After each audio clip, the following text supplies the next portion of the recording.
ಆಕಾಶವಾಣಿ ಚೈತ್ರವನ ಲಕ್ಷ್ಮೀಶನ ಜೈಮಿನಿ ಭಾರತದ ಸಮಗ್ರ ವಾಚನ ವ್ಯಾಖ್ಯಾನ ಕಾರ್ಯಕ್ರಮ.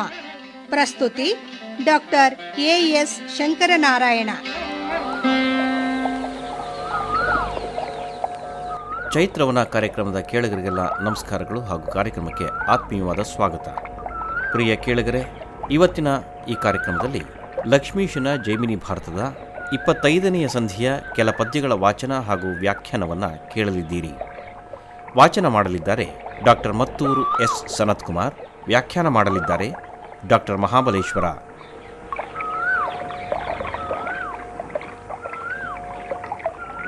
ಕೃಷ್ಣ ಮತ್ತು ಅರ್ಜುನರು ತಾಮ್ರಧ್ವಜದ ಮೇಲೆ ವಿರುದ್ಧ ದಿಕ್ಕಿನಿಂದ ಬೇರೆ ಬೇರೆ ರಥದಲ್ಲಿ ಕುಳಿತುಕೊಂಡು ಯುದ್ಧವನ್ನು ಮಾಡ್ತಾ ಇದ್ದಾರೆ. ತಾಮ್ರಧ್ವಜನ ಪರಾಕ್ರಮ ಹೆಚ್ಚಾಗ್ತಾ ಇದೆ. ತಾಮ್ರಧ್ವಜನು ನಸುನಗುತ್ತಾ ಕೃಷ್ಣನಿಗೆ ಹೇಳ್ತಾ ಇದ್ದಾನೆ, ಕೃಷ್ಣ, ನೀನು ಬೇರೆ ರಥದಲ್ಲಿ ಬಿಲ್ಲು ಹಿಡಿದು ಯುದ್ಧವನ್ನು ಮಾಡಿದರೆ ಅರ್ಜುನ ಘಾಸಿ ಆಗ್ತಾನೆ. ಆದ್ದರಿಂದ ನೀನು ಅರ್ಜುನನ ಸಾರಥಿಯಾಗಿ ಯುದ್ಧವನ್ನು ಮಾಡು ಅಂತ ಹೇಳ್ತಾ ಇದ್ದಾಗ ಅದಕ್ಕೆ ಕೃಷ್ಣ ಅವನ ಮಾತನ್ನು ಮೆಚ್ಚಿ ಅರ್ಜುನನ ಸಾರಥಿಯಾಗೋದಕ್ಕೆ ಒಪ್ಪಿ ಅರ್ಜುನನ ರಥದ ಕಡೆಗೆ ಬರ್ತಾ ಇದ್ದಾನೆ. ಹರಿ ಬಳಿಕ ತನ್ನ ರಥಮಂ ಬಿಟ್ಟು ಫಲುಗುಣನವರವರೂಥಾಗ್ರದೊಳ್ ಚಮ್ಮಟಿಗೆ ವಾಗ್ಯಯಂ ಧರಿಸಿ ತುರಗಂಗಳಂ ಚಪ್ಪರಿಸಲು ಎಡಬಲಕ್ಕೆ ವಾಯುವೇಗದೊಳಡರ್ದು ಮುರಿದು ಮಂಡಲ ಭೇದ ಚಳವಳಿಗೆ ಚದುರೋಜೆವೆರಸಿ ರಣರಂಗದೊಳ್ ಕಾರ ಮಿಂಚಿನ ತೆರದೊಳ್ ಉರವಣಿಸಿದುವು ಕೂಡೆ ಶಕ್ರಸುತ ನೆಚ್ಚ ನಡಿಗಡಿಗೆ ತಾಮ್ರಧ್ವಜನನು. ಕೃಷ್ಣ ಅರ್ಜುನನ ದಿವ್ಯ ರಥದ ಮುಂಭಾಗದಲ್ಲಿ ಕುಳಿತುಕೊಂಡಿದ್ದಾನೆ. ಕುದುರೆಗಳನ್ನು ಒಂದು ಸಲ ಚಪ್ಪರಿಸಿದ. ಆ ಕುದುರೆಗಳು ವಾಯು ವೇಗದಿಂದ ಮುಂದಕ್ಕೆ ಚಲಿಸ್ತಾ ಇದೆಯಂತೆ. ಅರ್ಜುನನು ರಥದ ಮೇಲೆ ಕುಳಿತುಕೊಂಡು ಮತ್ತೆ ಮತ್ತೆ ತಾಮ್ರಧ್ವಜನ ಮೇಲೆ ಬಾಣ ಪ್ರಯೋಗವನ್ನು ಮಾಡ್ತಾ ಇದ್ದಾನೆ.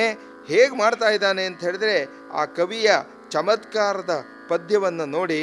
ಹರಿನಂದನನ ದಿವ್ಯ ಹರಿಮಯವರೂಥಮಂ ಹರಿಬೇಗದಿಂದೆಸೆವ ಹರಿ ಚತುಷ್ಟಯಮುಮಂ ಹರಿಯುಮಂ ಪಳವಿಗೆಯ ಹರಿಯುಮಂ ಪಾರ್ಥನಲ ಹರಿಯುಮಂ ಧಾತುಗೆಡಿಸಿ ಹರಿಬದ ಕಲಿಗಳಂ ಪ್ರಹರಿಸಿ ತಾಮ್ರಧ್ವಜಂ ಹರಿನಾದಮಂ ಮಾಡಿ ಹರಿದಾಡುತ್ತಿರೆ ಕೂಡೆ ಹರಿಣಾಂಕ ಕುಲಜಂ ವಿಹರಿಸಿದಂ ಬಾಣದಿಂ ಹರಿಕಿರಣ ಮಡಗುವಂತೆ. ಲಕ್ಷ್ಮೀಶ ಮಹಾಕವಿಯ ಶ್ರೇಷ್ಠವಾದಂತಹ ಪದ್ಯಗಳಲ್ಲಿ ಇದು ಕೂಡ ಒಂದು. ಇಲ್ಲಿ ಅರ್ಥ ಚಮತ್ಕಾರ, ಭಾಷಾ ಪ್ರಯೋಗ, ಶೈಲಿ, ಲಯ ಮುಂತಾದವುಗಳನ್ನು ನಾವು ನೋಡಬಹುದು. ಅವನು ಉಪಯೋಗಿಸುವಂತಹ ಪದಗಳ ವೈಶಿಷ್ಟ್ಯ, ಅದರ ತಂತ್ರ ನಿಜವಾಗಿಯೂ ಕೂಡ ಶ್ಲಾಘನೀಯವಾಗಿರುವಂತಹದ್ದು. ಈ ಶ್ಲೋಕದಲ್ಲಿ ಹರಿ ಎಂಬಂತಹ ಪದವನ್ನು ಕವಿ ಬೇರೆ ಬೇರೆ ಅರ್ಥಗಳಲ್ಲಿ 14 ಬಾರಿ ಉಪಯೋಗಿಸ್ತಾ ಇದ್ದಾನೆ. ಹೀಗೆ ಅರ್ಜುನನ ದಿವ್ಯಾಶ್ವಗಳುಳ್ಳ ದಿವ್ಯ ರಥ, ವಾಯುವೇಗದಿಂದ ಚಲಿಸುವಂತಹ 4 ಕುದುರೆ, ಕೃಷ್ಣನನ್ನ ಹನುಮಂತನನ್ನ ಅರ್ಜುನ ಯುದ್ಧ ಚಾತುರ್ಯವನ್ನು ನಿಲ್ಲಿಸಿ ಸುತ್ತಲಿದ್ದ ವೀರರನ್ನು ಹೊಡೆದು ತಾಮ್ರಧ್ವಜನು ಸಿಂಹದಾನ ಮಾಡುತ್ತಾ ರಣರಂಗದಲ್ಲಿ ಚಲಿಸ್ತಾ ಇದ್ದಾನಂತೆ. ಅರ್ಜುನ ಚಂದ್ರವಂಶದವನು. ಅವನು ಬಾಣ ಬಿಟ್ಟರೆ ಆ ಸೂರ್ಯನ ಕಿರಣಗಳು ಕೂಡ ಅಡಗುವಂತೆ ಬಾಣವನ್ನು ಬಿಡ್ತಾ ಇದ್ದಾನೆ. ಅರ್ಜುನ ಆ ಬಾಣದ ಕೈ ಚಳಕವನ್ನು ತೋರಿಸ್ತಾ ಇದ್ದಾನೆ. ಆಗ ಮತ್ತೆ ಮುರಕರನ ನೀರೈದು ಕೂರ್ಗಣೆಯೊಳ್ 60 ಮಾರ್ಗಣದಿಂದ ಸುರಪಸುತನಂ ಘಾದಿಸುತ್ತ ಅವಂಬೊಬ್ಬಿರಿಯೇ ನರನವನ ರೋಮ ರೋಮಂಗಳಂ ಭೇದಿಪವೊಲು ತೆತ್ತಿಸಿದವಂಬುಗಳಂ ಅವನು ಮತ್ತಿಸುತ್ತಿರ್ದನು ಇತ್ತಂಡದಾಗವಂ ಸಮಮಾಗಿ ಬರೆ ವಿಜಯನೊತ್ತ ಒತ್ತಾಯದಿಂದ ಅವನ ಕುದುರೆ ಸಾರಥಿ ರಥವನೆಚ್ಚು ಹುಡಿಗೈದನು. ತಾಮ್ರಧ್ವಜನು ಕೂಡ ಅಷ್ಟೇ ವೇಗವಾಗಿ ಬಾಣ ಪ್ರಯೋಗವನ್ನು ಮಾಡ್ತಾ ಇದ್ದಾನೆ. ಕೃಷ್ಣನ ಮೇಲೆ 10 ಬಾಣಗಳನ್ನು ಬಿಟ್ಟಿದ್ದಾನೆ. ಅರ್ಜುನನ ಮೇಲೆ 60 ಬಾಣಗಳನ್ನು ಬಿಟ್ಟು ಅವನನ್ನು ಘಾಸಗೊಳಿಸಿದ್ದಾನೆ. ಅರ್ಜುನನು ಕೂಡ ಅವನ ರೋಮಗಳನ್ನು ಕೂಡ ಭೇದಿಸುವ ಹಾಗೆ ಬಾಣ ಪ್ರಯೋಗ ಮಾಡಿದ್ದಾನೆ. ಹೀಗೆ ಅರ್ಜುನ ಮತ್ತು ತಾಮ್ರಧ್ವಜ ಪರಸ್ಪರ ಪ್ರತಿಯಾಗಿ ಪ್ರಯೋಗವನ್ನು ಮಾಡ್ತಾ ಇರಬೇಕಾದ್ರೆ, ಸಮಾನವಾದಂತಹ ಯುದ್ಧ ನಡೀತಾ ಇರಬೇಕಾದ್ರೆ, ಅರ್ಜುನ ತಾಮ್ರಧ್ವಜನ ರಥ, ಕುದುರೆ, ಸಾರಥಿಗಳನ್ನೆಲ್ಲ ನುಚ್ಚು ನೂರು ಮಾಡಿದ್ದಾನೆ. ಚೂರ್ಣಮಾದೊಡೆ ರಥಂ ತಾಮ್ರಧ್ವಜಂ ರೋಷಪೂರ್ಣಮುಖನಾಗಿ ಕಲಿಪಾರ್ಥನ ಸಮೀಪಮಂ ತೂರ್ಣದಿಂದೈದಿ ಪೈವನಿತರುಳ್ ಚರಣಾಗ್ರದಿಂದೆ ಮುರಗರ ನೊದೆಯಲು ಜೀರ್ಣತರು ಮುರಿದು ಬೀಳ್ವಂತಿಳೆಗೆ ಬಿದ್ದೊಡನೆ ಕೀರ್ಣ ಪ್ರತಾಪದಿಂದೆದ್ದು ಮತ್ತೊಂದು ವಿಸ್ತೀರ್ಣಮಾಗಿದ್ದ ಮದ ಕುಂಜರ ಕಡರ್ದು ಶರಪಂಜರವಂ ಒದವಿಸಿದನು. ತಾಮ್ರಧ್ವಜನ ರಥ ಪುಡುಪುಡಿಯಾಗಲು ಅತ್ಯಂತ ಕೋಪದಿಂದ ಆ ಕೋಪವನ್ನು ಮುಖದಲ್ಲಿ ವ್ಯಕ್ತಪಡಿಸುತ್ತಾ ಆ ತಾಮ್ರಧ್ವಜ ಅರ್ಜುನನ ಬಳಿಗೆ ವೇಗವಾಗಿ ಬರ್ತಾ ಇದ್ದಾನಂತೆ. ವೇಗವಾಗಿ ಬಂದು ಅವನನ್ನು ಹೊಡಿಬೇಕು ಅಂತ ಅವನು ನಿಂತಾಗ ಕೃಷ್ಣ ಅವನನ್ನು ತನ್ನ ಕಾಲಿನಿಂದ ಒದಿತಾನೆ. ಒಂದು ಒಣಗಿದಂತಹ ಮರ ನೆಲದ ಮೇಲೆ ಬೀಳೋ ಹಾಗೆ ತಾಮ್ರಧ್ವಜನು ಕೂಡ ಭೂಮಿಯ ಮೇಲೆ ಬಿದ್ದಿದ್ದಾನೆ. ಮತ್ತೆ ಕೂಡಲೇ ಎಚ್ಚರಗೊಂಡು ಒಂದು ಶ್ರೇಷ್ಠವಾದಂತಹ ಆನೆಯನ್ನು ಹತ್ತಿ ಅದರ ಸುತ್ತಲೂ ಕೂಡ ಬಾಣದ ಪಂಜರವನ್ನು ನಿರ್ಮಾಣ ಮಾಡಿಕೊಂಡು ಮುಂದೆ ಬರ್ತಾ ಇದ್ದಾನೆ. ಬೀದಿವರಿಸಿದನಾತನಾನೆಯಂ ಬಭ್ರುವಾಗಾದಿ ವೀರರ ಮೇಲೆ ಕಣೆಗಳಂ ಕರೆದನು. ಇದಿರಾದ ಭಟರೆಲ್ಲರೂ ಮೂರ್ಛೆ ಮೃತಿಯಂ ತಳೆದು ಅರ್ಜುನಂ ಮೈಮರೆದನು. ಕಾದುವವರಿಲ್ಲ ಪಾಂಡವ ಬಲದೊಳ್ ಕಾದುವವರಿಲ್ಲ. ಆಗ ಮಧುಸೂದನಂ ಬೆರಗಾಗಿ ಕಡುಗೋಪದಿಲ್ದೆದಾರೆ ದಿವ್ಯ ಚಕ್ರಮಂ ತುಡುಕಿ ನಡೆದಂ ಧುರಕೆ ಮೂಜಗಂ ತಲ್ಲಣಿಸಲು. ತಾಮ್ರಧ್ವಜನ ರಥ ನುಚ್ಚು ನೂರಾಗಿ ಅವನು ನೆಲದ ಮೇಲೆ ಬಿದ್ದಾಗ ಶ್ರೇಷ್ಠವಾದಂತಹ ಆನೆಯನ್ನು ಹತ್ತಿ ತಾಮ್ರಧ್ವಜ ಯುದ್ಧಕ್ಕೆ ಬರ್ತಾ ಇದ್ದಾನೆ. ಆನೆಯ ಮೇಲೆ ಕುಳಿತುಕೊಂಡು ಬಾಣದ ಮಳೆಯನ್ನು ಸುರಿಸ್ತಾ ಇದ್ದಾನೆ. ಅವನ ಆಘಾತಕ್ಕೆ ಎಲ್ಲರೂ ಕೂಡ ಮೂರ್ಛೆ ಹೋಗಿದ್ದಾರಂತೆ. ಎಲ್ಲ ಅತಿರಥ ಮಹಾರಥರು ಕೂಡ ಬಭ್ರುವಾಹನ ಆದಿಯಾಗಿ ಎಲ್ಲರೂ ಮೂರ್ಛೆ ಹೋಗಿದ್ದಾರೆ. ಹಾಗೆ ಶರವರ್ಷವನ್ನು ಎಲ್ಲರ ಮೇಲೆ ಸುರಿಸುತ್ತಾ ಅರ್ಜುನನ ಮೇಲೂ ಕೂಡ ಆ ಬಾಣದ ಮಳೆಯನ್ನು ಸುರಿಸಿದಾಗ ಅರ್ಜುನನು ಕೂಡ ಮೂರ್ಛೆ ಹೋಗಿದ್ದಾನೆ. ಇದನ್ನೆಲ್ಲ ನೋಡ್ತಾ ಇದ್ದಾನೆ ಕೃಷ್ಣ. ಪಾಂಡವರ ಕಡೆ ಯಾರೂ ಕೂಡ ಯುದ್ಧ ಮಾಡುವವರೇ ಇಲ್ವಲ್ಲ, ಈಗ ನಾನೇ ಯುದ್ಧ ಮಾಡಬೇಕು, ಕಾದುವ ವೀರರು ಯಾರೂ ಇಲ್ಲ ಅಂಥೇಳಿ ಬೆರಗಾಗ್ಬಿಟ್ಟು ಅತ್ಯಂತ ಕೋಪದಿಂದ ನಾನು ಚಕ್ರವನ್ನು ಹಿಡಿತೇನೆ, ಚಕ್ರವನ್ನು ಹಿಡಿದು ಯುದ್ಧ ಮಾಡ್ತೇನೆ, ಯುದ್ಧವನ್ನು ಮುಂದುವರಿಸ್ತೇನೆ ಅಂತ ಹೇಳಿ ಕೃಷ್ಣ ತನ್ನ ರಥದಿಂದ ಕೆಳಗೆ ಇಳಿದು ಚಕ್ರವನ್ನು ಹಿಡಿದು ಯುದ್ಧಕ್ಕೆ ಹೋಗ್ತಾ ಇದ್ದಾನಂತೆ. ಇದನ್ನು ನೋಡಿ ಇಡೀ 3 ಲೋಕ ಆಶ್ಚರ್ಯ ಪಡ್ತಾ ಇದೆ, ಭಯಗೊಳ್ತಾ ಇದೆ. ಉರಗೇಂದ್ರ ಕಮಠ ದಿಕ್ಕರಿಗಳುಂ ಗಿರಿಗಳುಂ ಶರಧಿಯುಂ ದೆಸೆಗಳುಂ ಧರಣಿಯುಂ ತರಣಿಯುಂ ಪಿರಿದು ಕಂಪಿಸಲು ಆ ತ್ರಿವಿಕ್ರಮಂ ಚಕ್ರಮಂ ಕೊಂಡು ಕಾಳಗಕ್ಕೆ ಬರಲು ಅರುಣಧ್ವಜಂ ಕಂಡು ಕೋಪದಿಂ ಚಾಪದಿಂ ಸರಳ ಮಳೆಯಂ ಕರೆಯು ತರುಬಿದಂ ಹರಿಯರು ಅದ್ಭುತಮಾಗೆ ಸಂಗರಂ ಸಿಂಗರಂ ಮೆರೆಯಲಂತಕಪುರದೊಳು. ಕೃಷ್ಣ ಚಕ್ರವನ್ನು ಹಿಡಿದುಕೊಂಡು ಯುದ್ಧಕ್ಕೆ ಮುಂದುವರಿತಾ ಇರಬೇಕಾದ್ರೆ ಎಲ್ಲರೂ ಕೂಡ ಇಡೀ 3 ಲೋಕವೇ ಭಯದಿಂದ ಕೂಡಿದೆಯಂತೆ, ಕಂಪಿಸ್ತಾ ಇದೆಯಂತೆ. ಏನಾಗುತ್ತೋ ಏನೋ, ಮಹಾಪ್ರಳಯವಾಗತ್ತೆ. ಆದಿಶೇಷ, ಕೂರ್ಮ, ದಿಗ್ಗಜರು, ಪರ್ವತ, ಸಮುದ್ರ, ದಿಕ್ಕು, ಭೂಮಿ, ಸೂರ್ಯ, ಚಂದ್ರ ಎಲ್ಲರೂ ಕೂಡ ಭಯದಿಂದ ನಡುಗ್ತಾ ಇದ್ದಾರಂತೆ. ಆ ತ್ರಿವಿಕ್ರಮನಾದಂತಹ ಪರಮಾತ್ಮ ಆ ಶ್ರೀಕೃಷ್ಣ ಚಕ್ರವನ್ನು ಹಿಡಿದು ಯುದ್ಧಕ್ಕೆ ಬರ್ತಾ ಇರಬೇಕಾದ್ರೆ ತಾಮ್ರಧ್ವಜ ಕೋಪದಿಂದ ಬಾಣಗಳ ಮಳೆಯನ್ನು ಕರೀತಾ ಇದ್ದಾನಂತೆ. ಅದನ್ನು ತಡೆಯೋದಕ್ಕೋಸ್ಕರ ಈ ಅದ್ಭುತವಾದಂತಹ ಯುದ್ಧದಲ್ಲಿ ಇನ್ನೇನಾಗಿದೆ ಅಂತ ಹೇಳಿದ್ರೆ, ಯಾರ್ಯಾರು ವೀರ ಸ್ವರ್ಗವನ್ನ ಸೇರ್ತಾರೆಯೋ ಅಲ್ಲಿ ಹೊಸ ಹೊಸ ನಗರಗಳನ್ನು ನಿರ್ಮಾಣ ಮಾಡ್ತಾ ಇದ್ದಾರಂತೆ. ಇವರೆಲ್ಲರನ್ನು ಕೂಡ ಸ್ವಾಗತಿಸೋದಕ್ಕೋಸ್ಕರ ಯಮಪುರಿಯಲ್ಲಿ ಊರುಗಳನ್ನು ಶೃಂಗಾರ ಮಾಡ್ತಾ ಇದ್ದಾರೆ. ಏನು ಅದ್ಭುತ ಇದು ಇವರಿಬ್ಬರ ಯುದ್ಧ.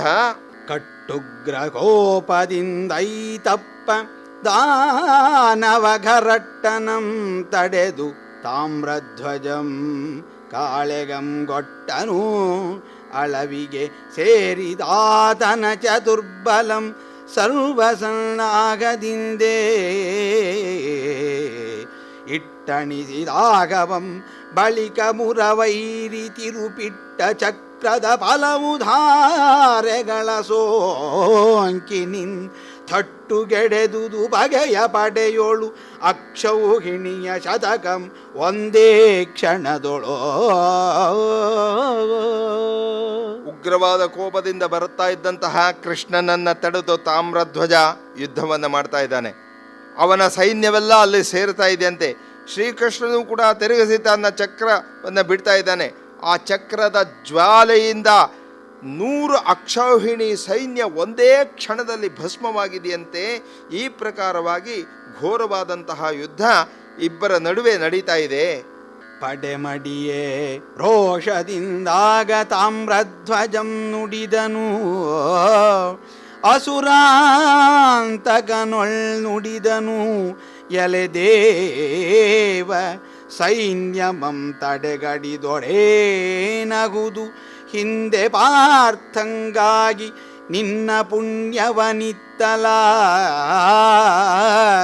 ಕುಡದಿರು ಧನಂಜಯಗಾಗಿ ತನ ಈಗ ನಿನ್ನೊಡಲನು ಇದು ನಿಶ್ಚಯಂ ನಿನ್ನಂ ಕಿರೀಟಿಯಂ ಪಿಡಿದು ತಾತನ ಮಖವನಾಗಿ ಪೆಂ ನೋಡೆಂದು ಹರಿಯಂ ಪಚಾರಿಸಿದನು.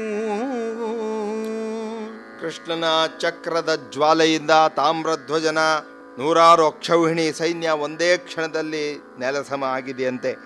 ಅದನ್ನು ಕಂಡು ತಾಮ್ರಧ್ವಜ ಕೋಪದಿಂದ ಕೃಷ್ಣನನ್ನು ಕುರಿತು ಹೀಯಾಣಿಸ್ತಾ ಇದ್ದಾನೆ. ಹೇ ದೇವ, ನನ್ನ ಸೈನ್ಯವನ್ನು ಕೊಂದರೇನೆ ಏನು ಬಂತು? ಅರ್ಜುನನಿಗೋಸ್ಕರ ನೀನು ಹಿಂದೆ ನಿನ್ನ ಪುಣ್ಯವನ್ನೆಲ್ಲ ಧಾರೆ ಎಳೆದೆ. ಈಗ ಅವನಿಗೋಸ್ಕರ ನಿನ್ನ ದೇಹವನ್ನು ಕೂಡ ಕೊಡಬೇಕಾಗುತ್ತೆ. ನಿನ್ನನ್ನು ಮತ್ತು ಅರ್ಜುನನನ್ನು ಇಬ್ಬರನ್ನೂ ಕೂಡ ಕಟ್ಟಿ ನಾನು ನನ್ನ ತಂದೆಯ ಬಳಿಗೆ ಎಳೆದುಕೊಂಡು ಹೋಗ್ತೇನೆ. ನನ್ನ ತಂದೆಯ 8ನೇ ಅಶ್ವಮೇಧ ಯಾಗವನ್ನು ಪೂರೈಸ್ತೇನೆ. ಇದಕ್ಕೆ ಸಿದ್ಧನಾಗು ಅಂತ ಹೇಳಿ ಕೃಷ್ಣನನ್ನ ತಾಮ್ರಧ್ವಜ ಹೀಯಾಣಿಸ್ತಾ ಇದ್ದಾನೆ. ಧರಣೀಂದ್ರ ಕೇಳ್ ಚಕ್ರಪಾಣಿಯಾಗಿದ್ದ ಮುರಗರನಂ ರಣಾಗ್ರದೊಳ್ಮೇಲ್ವಾಯ್ದು ತುಡುಕಿ ನಿಜ ಕರವೊಂದರಿಂದ 2 ಕೈಗಳಂ ಮತ್ತೊಂದು ಹಸ್ತದಿಂಪದಯುಗವನು ಹಿರಿದು ಸತ್ವದೊಳೊತ್ತಿ ಪಿಡಿದು ಒಂದುಗೂಡಿ ಹರಿಚರಣಮಂ ನೊಸಲಡೆಯೊಳಿಟ್ಟು ತಾಮ್ರಧ್ವಜಂ ಪರಿದನು. ಅರ್ಜುನನಿದ್ದ ಬಳಿಗಾಗಿ ಸಾಹಸಕ್ಕೆ ಮೂಜಗಂ ಬೆರಗಾಗಲು. ಏನು ಆಶ್ಚರ್ಯ! ಮಹಾಪರಾಕ್ರಮಿಯಾದಂತಹ ತಾಮ್ರಧ್ವಜ ಕೃಷ್ಣ ಚಕ್ರವನ್ನು ಹಿಡಿದು ಯುದ್ಧವನ್ನು ಮಾಡ್ತಾ ಇದ್ದಾನೆ. ವೇಗವಾಗಿ ಕೃಷ್ಣನ ಮೇಲೆ ಹೋಗಿದ್ದಾನೆ. ಒಂದು ಕೈಯಿಂದ ಅವನ 2 ಕೈಗಳನ್ನು ಕೂಡ ಬಲವಾಗಿ ಹಿಡಿದುಕೊಂಡಿದ್ದಾನೆ. ಇನ್ನೊಂದು ಕೈಯಿಂದ ಅವನ 2 ಕಾಲುಗಳನ್ನು ಹಿಡಿದುಕೊಂಡ. ಆ 2 ಕಾಲುಗಳನ್ನು ತನ್ನ ಹಣೆಯ ಮೇಲೆ ಇಟ್ಟುಕೊಂಡಿದ್ದಾನೆ. ಪರಮ ಭಕ್ತನಾದಂತಹವನು ತಾಮ್ರಧ್ವಜ, ಕೃಷ್ಣ ಭಕ್ತ. ಹೀಗೆ ಅವನು ಮಿಸುಕಾಡದೇ ಇರೋ ಹಾಗೆ ಕೃಷ್ಣನ 2 ಕೈಗಳನ್ನು ತನ್ನ ಒಂದು ಕೈಯಿಂದಲೂ 2 ಕಾಲುಗಳನ್ನು ಇನ್ನೊಂದು ಕೈಗಳಿಂದಲೂ ಬಲವಾಗಿ ಹಿಡಿದು ವೇಗವಾಗಿ ಅರ್ಜುನನನ್ನು ಹಿಡಿದುಕೊಳ್ಳಲು ಅರ್ಜುನನ ಬಳಿಗೆ ಹೋಗ್ತಾ ಇದ್ದಾನೆ. ಏನು ಸಾಹಸ ಮಾಡ್ತಾ ಇದ್ದಾನೆ! ಆ ತಾಮ್ರಧ್ವಜನ ಸಾಹಸನವನ್ನು ಕಂಡು 3 ಲೋಕಗಳು ಕೂಡ ಆಶ್ಚರ್ಯಚಕಿತವಾಗಿ ನೋಡ್ತಾ ಇದೆಯಂತೆ. ಹಿಡಿಗೈಯೊಳಿರ್ದ ಸುರರಿಪು ಪಾರ್ಥನಂ ಕರೆದು ತುಡು ಮಹಾಸ್ತ್ರನೆಂದು ನೇಮಿಸಲ್ ಫಲುಗುಣಂ ಫಡಾಯನುತೆ ಬಾಣಮಂ ಗಾಂಡೀವದೊಳ್ಪೂಡುವನೆಗಂ ಭರದೊಳೊದಗಿ ತಡೆಗಾಲೊಳಾತನಂ ಕೆಡಗಿ ಭುಜಯುಗ್ಮದಿಂ ತೊಡರಿಕೊಂಡು ಉಪ್ಪರಿಸಿ ನರಕೃಷ್ಣರಿರುವರಂ ಮಿಡುಕಲೀಯದೆ ಬಿಗಿದು ತಾಮ್ರಧ್ವಜಂ ಧರೆಗೆ ಬಿದ್ದನು ಅಗಧರ ನೊದೆಯಲು. ಆ ಕೃಷ್ಣನನ್ನ ಅವನ 2 ಕೈ ಮತ್ತು 2 ಕಾಲುಗಳನ್ನ ತನ್ನ 2 ಕೈಗಳಿಂದ ಹಿಡಿದು ಅವನು ಮಿಸುಕಾಡದ ಹಾಗೆ ಅವನನ್ನು ಹೊತ್ಕೊಂಡು ವೇಗವಾಗಿ ಅರ್ಜುನನ ಕಡೆ ಹೋಗ್ತಾ ಇರಬೇಕಾದ್ರೆ ಕೃಷ್ಣ ಅರ್ಜುನನನ್ನು ಕುರಿತು ಹೇಳ್ತಾ ಇದ್ದಾನೆ, ಅರ್ಜುನ ಗಾಂಡೀವಿಯನ್ನು ತೆಗೆದುಕೋ, ದಿವ್ಯಾಸ್ತ್ರವನ್ನು ಬಿಡು ಈತನ ಮೇಲೆ ಅಂತ ಹೇಳಿದಾಗ ಕೃಷ್ಣನ ಮಾತನ್ನು ಕೇಳಿ ಅರ್ಜುನ ಧನುರ್ಧಾರಿಯಾಗಿ ಗಾಂಡೀವದಲ್ಲಿ ದಿವ್ಯಾಸ್ತ್ರವನ್ನು ಇನ್ನೇನು ಬಿಡಬೇಕು ಅನ್ನೋಷ್ಟರಲ್ಲಿ ವೇಗವಾಗಿ ಆತನ ಮೇಲೆ ಬಿದ್ದಿದ್ದಾನೆ. ಅವನನ್ನು ಕೂಡ ಕೆಳಗೆ ಬೀಳಿಸಿದ್ದಾನೆ ಮತ್ತು ಕೂಡ ಅವನಿಗೆ ತೊಡರುಗಾಲಿನಿಂದ ಅವನು ಬೀಳೋ ಹಾಗೆ ಮಾಡಿಬಿಟ್ಟು ಕೃಷ್ಣನನ್ನು ಅವನ ಮೇಲೆ ಹಾಕಿ ಅವರಿಬ್ಬರನ್ನು ಕೂಡ ಬಲವಾಗಿ ಕಟ್ಟಿದ್ದಾನೆ. ನರ ಕೃಷ್ಣರೀರ್ವರಂ ಮಿಡುಕಲೀಯದೆ ಬಿಗಿದು ತಾಮ್ರಧ್ವಜ ಮಿಸುಕಾಡದೇ ಇರೋ ಹಾಗೆ ಅವರನ್ನು ಕಟ್ಟಿ ಹಾಕಿದ್ದಾನೆ. ಆಗ ಕೃಷ್ಣ ತನ್ನ ಕಾಲಿನಿಂದ ತಾಮ್ರಧ್ವಜನ ಒದ್ದಾಗ ತಾಮ್ರಧ್ವಜನು ಕೂಡ ಕೆಳಗಡೆ ಬಿದ್ದಿದ್ದಾನೆ. ಎಲ್ಲರಿಗೂ ಕೂಡ ಮೂರ್ಛೆ ಹೋಗಿದೆ. ಉದ್ದಂಡ ಭುಜ ಬಲದೊಳ್ ವರ್ವರೊರ್ವರನೊತ್ತಿ ಬಿದ್ದರು ಇಳೆಗಾಮೂವರು ನೊಂದು ಮೂರ್ಛೆಗೊಂಡಿದ್ದರು. ಅದರೊಳ್ ಪಾರ್ಥಶೌರಿಗಳ್ ಬಳಿಕ ತಾಮ್ರಧ್ವಜಂ ಸತ್ವದಿಂದೆ ಎದ್ದು ನೋಡಿದನು. ಅಲ್ಲಿ ತನ್ನೊಡನೆ ಕಾಳೆಗಗೆ ಹೊದ್ದು ಅದಟರನಾರುಮಂ ಕಾಣದೆ ಎಲ್ಲರಂ ಗೆದ್ದು 2 ಕುದುರೆಯಂ ಕೊಂಡು ಉಳಿದ ಪಡೆ ಸಹಿತ ನಿಜ ನಗರಿಗೈ ತಂದನು. ಉದ್ದಂಡ ಭುಜಬಲದಿಂದ ಕೂಡಿದಂತಹ ಆ 3 ಜನ ಪರಸ್ಪರ ಭೂಮಿಯ ಮೇಲೆ ಬಿದ್ದಿದ್ದಾರಂತೆ. 3 ಕೂಡ ಬಿದ್ದ ರಭಸಕ್ಕೆ ಎಲ್ಲರೂ ಕೂಡ ಮೂರ್ಛೆ ಹೋಗಿದ್ದಾರೆ. ಕೃಷ್ಣಾರ್ಜುನರಿಗೂ ಕೂಡ ಎಚ್ಚರ ತಪ್ಪಿದೆ. ಆ ಸಂದರ್ಭದಲ್ಲಿ ತಾಮ್ರಧ್ವಜನಿಗೆ ಬೇಗ ಎಚ್ಚರವಾಗಿದೆ ಆತನ ಸತ್ವದಿಂದ. ಎದ್ದು ನೋಡ್ತಾನೆ, ಕೃಷ್ಣಾರ್ಜುನರು ಕೂಡ ಎಚ್ಚರ ತಪ್ಪಿದ್ದಾರೆ. ಅವನ ಜೊತೆ ಯುದ್ಧ ಮಾಡೋದಕ್ಕೆ ಯಾವ ಸೈನಿಕರು ಇಲ್ಲ. ಅಳಿದುಳಿದಂತಹ ತನ್ನ ಸೈನಿಕರಿದ್ದಾರೆ. 2 ಕುದುರೆಯೂ ಕೂಡ ಇದೆ. ತನ್ನ ತಂದೆಯ ಅಶ್ವಮೇಧ ಯಾಗದ ಕುದುರೆ, ಧರ್ಮರಾಜನ ಕುದುರೆ, ಈ 2 ಕುದುರೆಗಳನ್ನು ಕೂಡ ತೆಗೆದುಕೊಂಡು ತನ್ನ ನಗರಕ್ಕೆ ಉಳಿದ ಸೈನ್ಯದ ಜೊತೆ ಹಿಂತಿರುಗಿದ್ದಾನೆ ತಾಮ್ರಧ್ವಜ. ಪಟ್ಟಣದ ಪುರವಳೆಯದೊಳ್ ಚಿತ್ರಮಯಮಾಗಿ ಕಟ್ಟಿದ ಅಧ್ವರ ಮಂಟಪದ ನಡುವೆ ದೀಕ್ಷೆಯಿಂ ನೆಟ್ಟನೆ ಪರಿಗ್ರಹಿಸಿ ಭೂಸುರರ್ವೆರಸಿ ಕುಳ್ಳಿರ್ಪ ಪಿತನೆಡೆಗೆ ಬಂದು ಮುಟ್ಟಿ ಚರಣಂಗಳಂ ಸಾಷ್ಟಾಂಗದಿಂದೆ ಮುಟ್ಟಿ ಚರಣಂಗಳಂ ಕೊಡಮಟ್ಟು ತಾಮ್ರಧ್ವಜಂ ಕೈ ಮುಗಿದು ತರಿಸಿ ಮುಂದಿಟ್ಟನು 2 ಅಶ್ವಂಗಳಂ ಮುಂದಿಟ್ಟನು.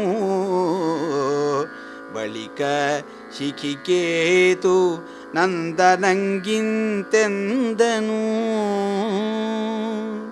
ತಾಮ್ರಧ್ವಜ 2 ಕುದುರೆಗಳನ್ನು ಕೂಡ ಹಿಡಿದುಕೊಂಡು ತನ್ನ ನಗರಕ್ಕೆ ಹಿಂತಿರುಗಿದ್ದಾನೆ. ನಗರದ ಹೊರಗಡೆ ನರ್ಮದಾ ನದಿ ತೀರದಲ್ಲಿ ಮಯೂರಧ್ವಜ ಯಜ್ಞದೀಕ್ಷಿತನಾಗಿ ಕುಳಿತುಕೊಂಡಿದ್ದಾನೆ. ಯಾಗಕ್ಕೆ ಯಾಗಶಾಲೆ ಎಲ್ಲವೂ ಕೂಡ ಸಜ್ಜಾಗಿದೆ. ಅವನು ದೀಕ್ಷಿತನಾಗಿ ಕುಳಿತುಕೊಂಡಿದ್ದಾನೆ. ಅವರಿಗೆ ಸಾಷ್ಟಾಂಗ ಪ್ರಣಾಮಗಳನ್ನು ಮಾಡಿ ಕೈ ಮುಗಿದುಕೊಂಡು ಯಜ್ಞಾಶ್ವಗಳನ್ನು ಅವನ ಮುಂದೆ ನಿಲ್ಲಿಸಿದ್ದಾನೆ. ತನ್ನ ತಂದೆಗೆ ಈ ಪ್ರಕಾರವಾಗಿ ತಾಮ್ರಧ್ವಜ ವಿನಂತಿಸ್ಕೊಳ್ತಾ ಇದ್ದಾನೆ. ವತ್ಸರಂ ತುಂಬದೇ ತಕೆ ತಿರುಗಿತೀಹಯಂ ವತ್ಸ ಹೇಳು ಇದರೊಡನೆ ಮತ್ತೊಂದು ವಾಜಿ ಬಲವತ್ಸಮರ ಮುಖದಿಂದೆ ಜಯಿಸಿದಂತಿರ್ಪುದು ಇದೆತ್ತಣದು ನಿನಗಿಳೆಯೊಳು ಮತ್ಸರದ ಕದನದಿಂದ ಆವಭೂಪನೊಳಾಯಿತು ಮತ್ಸಮೀಪಕ್ಕೆ ಬಂದ ಕದನಾವುದು ವತ್ಸ ಹೇಳು ಎಂದು ಶ್ರೀಮತ್ಸಭಾ ಮಧ್ಯದೊಳ್ ನಸುನಗುತ ಶಿಖಿಕೇತು ತನಯನಂ ಬೆಸಗೊಂಡನು.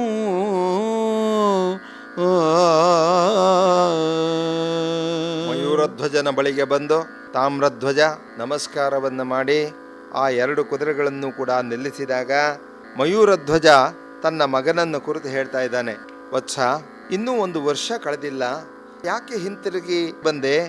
ನಮ್ಮ ಕುದುರೆಯ ಜೊತೆ ಇನ್ನೊಂದು ಕುದುರೆ ಇದೆಯಲ್ಲ, ಇದು ಯಾರದ್ದು ಕುದುರೆ? ನಿನ್ನ ನೋಡಿದರೆ ಯಾರದೋ ಜೊತೆ ಮಹಾಯುದ್ಧವನ್ನು ಮಾಡಿ ಬಂದಂತೆ ಕಾಣಿಸ್ತಾ ಇದೆ, ಇದೇನು ಅಂತ ನಸುನಗುತ್ತಾ ಮಯೂರಧ್ವಜ ತನ್ನ ಮಗನನ್ನು ಕೇಳಿದಾಗ, ಅಪ್ಪ ಕೇಳು. ಚಿತ್ತಯಿಸುತ್ತಾದ ನೃಪವರ ಯುಧಿಷ್ಠಿರನ ಮಖದ ಉತ್ತಮ ತುರಂಗಮಿದು ರಕ್ಷೆಗೆ ಅರ್ಜುನ ಕೃಷ್ಣರಿತ್ತಂಡ ಮುಂಪಡೆವೆರಸಿ ಬಂದೊಡೆ ಆನದಂ ಕಟ್ಟಿದೊಡೆ ತನಗವರೊಳ್ ತತ್ತುದಾಗವಮೆಂದು ನಿಜಸುತಂ ಭಿನ್ನೈಸೆ ಮತ್ತೆ ಸಂಶಯದಿಂದೆ ಭೂವಾಲಕಂ ತನ್ನ ಹತ್ತಿರಿಗ ನಿಜ ಮಂತ್ರಿ ನಕುಲಕೇತುವನೀಕ್ಷಿಸಲ್ಕೆ ಆತ ನಿಂತೆಂದಲೋ. ತಾಮ್ರಧ್ವಜ ತಂದೆಗೆ ಹೇಳ್ತಾ ಇದ್ದಾನೆ, ಇದು ಯುಧಿಷ್ಠಿರ ನೃಪವರನ ಯಜ್ಞದ ಅಶ್ವ. ಇದು ಧರ್ಮರಾಜ ಅಶ್ವಮೇಧ ಯಾಗವನ್ನು ಮಾಡೋದಕ್ಕೋಸ್ಕರ ಕುದುರೆಯನ್ನು ಬಿಟ್ಟಿದ್ದಾನೆ. ಅದರ ರಕ್ಷಣೆಗೋಸ್ಕರ ಕೃಷ್ಣಾರ್ಜುನರು ಬಂದಿದ್ದರು. ಅವರ ಆ ಯಜ್ಞದ ಕುದುರೆಯನ್ನು ನಾನು ಕಟ್ಟಿದೆ. ನಮ್ಮ ಇಬ್ಬರಿಗೂ ಕೂಡ ಯುದ್ಧವಾಯಿತು. ಆ ಯುದ್ಧದಲ್ಲಿ ನಾನು ಗೆದ್ದೆ. ಯಜ್ಞದ ಕುದುರೆಯನ್ನು ನಾನು ಹಿಡಿದುಕೊಂಡು ಬಂದಿದ್ದೇನೆ ಅಂತ ಹೇಳಿದಾಗ ಮಯೂರಧ್ವಜನಿಗೆ ಆಶ್ಚರ್ಯವಾಯಿತಂತೆ. ಇದು ನಿಜಾನ? ಇದು ಸಂಶಯವಾಗಿ ಪಕ್ಕದಲ್ಲಿದ್ದಂತಹ ತನ್ನ ಮಂತ್ರಿಯಾದಂತಹ ನಕುಲಕೇತವನ್ನ ಅವನ ಮುಖವನ್ನು ನೋಡ್ತಾನೆ. ಆ ಮಂತ್ರಿ ಹೇಳ್ತಾ ಇದ್ದಾನೆ, ಜಿಯಾ ಪುಸಿಯಲ್ಲ ಪಾಂಡವರಾಯನಶ್ವಮಂ ಕಾಯ ಬಂದಿಗ ಬಭ್ರುವಾಗನಾದಿಗಳನ್ನು ಒತ್ತಾಯದಿಂದ ಎಲ್ಲರಂ ಸದೆ ಬಡಿದು ಉರುಳ್ಚಿ ಬಳಿಕೈದೆ ಕೃಷ್ಣಾರ್ಜುನರನು ಸಾಯದಂತೆ ಅಡಗಡಿಸಿ ಪಿಡಿದು ಬಿಟ್ಟು ಒಡನೆ ಕೌಂತೆಯನ ತುರಂಗಮಂ ಕೊಂಡು ನಿನ್ನಾತ್ಮಜಂ ನೋಯದೈದನು ಎನೆ ಮರುಗುತೆ ಮಯೂರಧ್ವಜಂ ಮಂತ್ರಿಗಿಂತೆಂದನು. ಆ ನಕುಲಧ್ವಜ ಮಹಾರಾಜರಿಗೆ ಹೇಳ್ತಾ ಇದ್ದಾರೆ, ಜಿಯ, ಇದು ಸುಳ್ಳಲ್ಲ, ನಿನ್ನ ಮಗನು ಹೇಳ್ತಾ ಇರೋದು ನಿಜ. ಇದು ಧರ್ಮರಾಜನ ಕುದುರೆಯ ಕಾವಲಿಗೆ ಬಂದಂತಹ ಬಭ್ರುವಾಹನನೇ ಮೊದಲಾದಂತಹ ಎಲ್ಲ ವೀರರನ್ನು ಕೂಡ ಸದೆ ಬಡಿದಿದ್ದಾನೆ. ಅನಂತರ ಬಂದಂತಹ ಕೃಷ್ಣಾರ್ಜುನರು ಅವರನ್ನು ಕೂಡ ಯುದ್ಧದಲ್ಲಿ ಸೋಲಿಸಿದ್ದಾನೆ. ಅನಂತರ ಅವರನ್ನು ಕಟ್ಟಿ ಹಾಕಿ ಈ ಧರ್ಮರಾಜನ ಅಶ್ವಮೇಧ ಯಾಗದ ಕುದುರೆಯನ್ನು ವಶಪಡಿಸಿಕೊಂಡು ನಿನ್ನ ಬಳಿಗೆ ಬಂದಿದ್ದಾನೆ. ಇದನ್ನು ನೋಡಿ ತುಂಬ ದುಃಖದಿಂದ ಮಯೂರಧ್ವಜ ಈ ಪ್ರಕಾರವಾಗಿ ಹೇಳ್ತಾ ಇದ್ದಾನೆ, ಅಕಟ ಕೆಡಿಸಿದೆಯಲ್ಲ.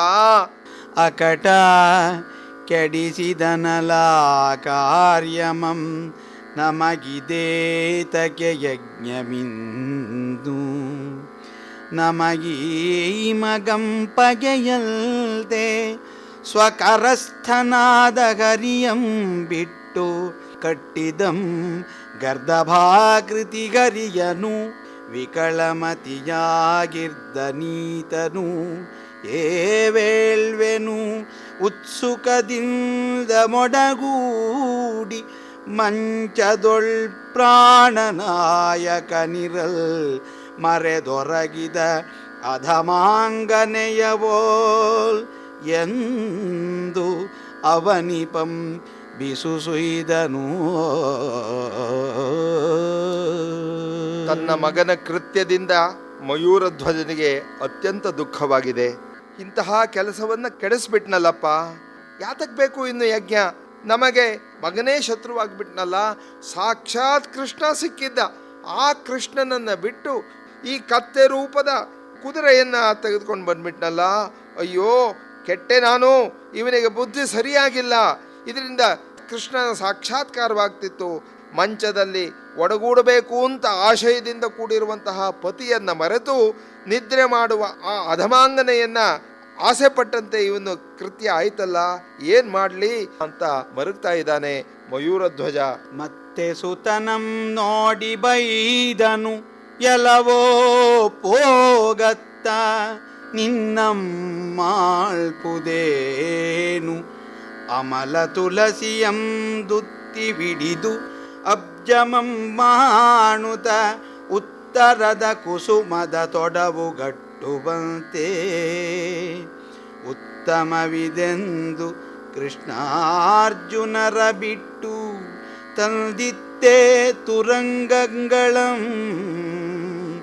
ಸಾಕಿನ್ನು ಯಜ್ಞಂ ಅವರೆತ್ತಲಿರ್ದಪರೋ ಎಂಬುದಂ ಪೇಳ್ದೊಡೆ ಉಳುಗಿದವನೀನು ಎಂದು ಭೂಪತಿ ಸುಯ್ದನು. ಮಯೂರಧ್ವಜ ತನ್ನ ಮಗನನ್ನು ನೋಡಿ ಮತ್ತೆ ಮತ್ತೆ ಬೈತಾ ಇದ್ದಾನಂತೆ. ನೀನು ತೊಲಗಿ ಹೋಗು, ನೀನು ನನ್ನ ಕಣ್ಣು ಮುಂದೆ ಇರಬೇಡ. ನೀ ಏನು ಮಾಡಿಬಿಟ್ಟೆ? ತುಳಸಿ ಕಮಲಗಳನ್ನು ಬಿಟ್ಟು ಬೇರೆ ಯಾವುದೋ ಹೂವುಗಳನ್ನು ತಂದು ಅಲಂಕಾರ ಮಾಡುತ್ತೇನೆ, ಅದು ಉತ್ತಮವಾಗುತ್ತದೆಯೇ? ಕೃಷ್ಣಾರ್ಜುನರನ್ನು ಬಿಟ್ಟು ಅವರ ಕುದುರೆಗಳನ್ನು ತಂದಿದ್ದೀಯಲ್ಲಪ್ಪ. ಈ ಯಜ್ಞ ನನಗೆ ಸಾಕು. ಅವರು ಎಲ್ಲಿದ್ದಾರೆ ಅಂತ ಹೇಳಿದರೆ ನಾನು ಅವರನ್ನು ಹುಡುಕಿಕೊಂಡು ಹೋಗ್ತೇನೆ. ನನ್ನ ಉಳಿದ ಆಯುಷ್ಯವನ್ನು ಅವರ ಜೊತೆ ಗಳಿತೇನೆ. ನಿಟ್ಟುಸಿರು ಬಿಡುತ್ತಾ ಮಗನನ್ನು ದೂಷಣೆ ಮಾಡ್ತಾ ಇದ್ದಾನೆ. ಕಡೆಯಾದು ದಧ್ವರಗೆ ಸಾಗಿನ್ನು ತುರಂಗಮಂ ಪೊಡೆ ಎತ್ತಲಾದೊಡಂ ಪೊಡೆ ಮುರಮತನ ಪಾರ್ಥರ್ ಆವೆಡೆ ತನಗದಂ ತೋರವೇಳ್ವುದೆಂದು ಆ ಮಯೂರಧ್ವಜಂ ಮರುಗಿ ಮರುಗಿ ಬಿಡದೆ ನಿಜತನಯನಂ ಬೈದು ಗರ್ಜಿಸಿ ತನ್ನ ಮಡದಿ ಸಹಿತಿರುತ್ತಿದ್ದನು. ಆ ದಿನಂ ದೇವಪುರದೊಡೆಯ ಲಕ್ಷ್ಮೀಶನಂ ಕಣ್ಣಾರೆ ಕಾಣಬೇಕೆಂಬ ಕಡುತವಕದಿಂದೇ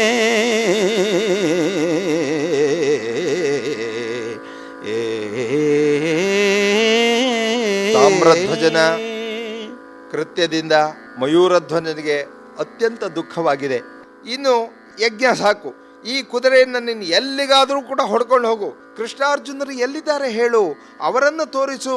ದೇವನೂರಿನ ಲಕ್ಷ್ಮೀಕಾಂತ ಸ್ವಾಮಿಯನ್ನು ಕಾಣಬೇಕು ಎಂಬಂತಹ ಅತಿಶಯವಾದ ತವಕದಿಂದ ಮಯೂರಧ್ವಜ ಪುನಃ ಪುನಃ ಕೇಳ್ಕೊಳ್ತಾ ಇದ್ದಾನೆ ತಾಮ್ರಧ್ವಜನಿಗೆ, ಕೃಷ್ಣಾರ್ಜುನರು ಎಲ್ಲಿದ್ದಾರೆ, ಅವರನ್ನು ತೋರಿಸು ತೋರಿಸು ಅಂತ. ಆ ಕೃಷ್ಣಾರ್ಜುನರನ್ನು ಕಾಣುವ ತವಕದಿಂದ ಮಯೂರಧ್ವಜ ಇದ್ದಾನೆ.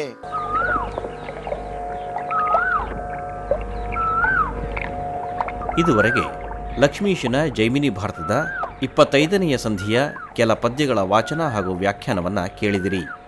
ವಾಚನ ಮಾಡಿದವರು ಡಾಕ್ಟರ್ ಮತ್ತೂರು ಎಸ್ ಸನತ್ಕುಮಾರ್. ವ್ಯಾಖ್ಯಾನ ಮಾಡಿದವರು ಡಾಕ್ಟರ್ ಮಹಾಬಲೇಶ್ವರ. ಚೈತ್ರವನ ಕೇಳಿದ್ರಿ. ಕಾರ್ಯಕ್ರಮದ ಪ್ರಸ್ತುತಿ ಡಾಕ್ಟರ್ ಎಎಸ್ ಶಂಕರನಾರಾಯಣ. ನಿರ್ಮಾಣ ನೆರವು ಸಂಜೀವ ಆರ್ ನಾಮಣ್ಣವರ್. ಇದು ಇಂದಿನ ಚೈತ್ರವನ. ಈ ಕಾರ್ಯಕ್ರಮ ಆಕಾಶವಾಣಿ ಭದ್ರಾವತಿ ಕೇಂದ್ರದ ಕೊಡುಗೆ.